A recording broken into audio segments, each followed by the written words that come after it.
मेथीची भाजी खाण्याचे अनेक फायदे आहेत. यातील फायबर आणि इतर घटकांमुळे बद्धकोष्ठता, अपचन आणि गॅस सारख्या समस्या कमी होतात. तसेच आतड्याचे आरोग्य सुधारते.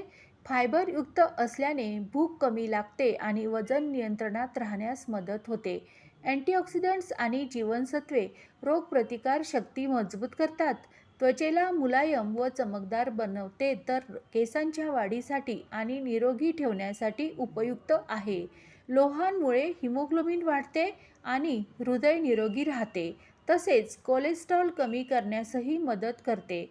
हिवाळ्यात मेथी खाल्ल्याने शरीरात उष्णता निर्माण होते. यात दाहक विरोधी गुणधर्म असतात, ज्यामुळे शरीरातील सूज कमी होते. मेथीच्या भाजीत अनेक औषधी गुणधर्म आहेत, ज्यामुळे ती एक सुपरफूड मानली जाते. विशेषतः थंडीच्या दिवसात त्याचे सेवन करणे आरोग्यासाठी खूप फायदेशीर ठरते.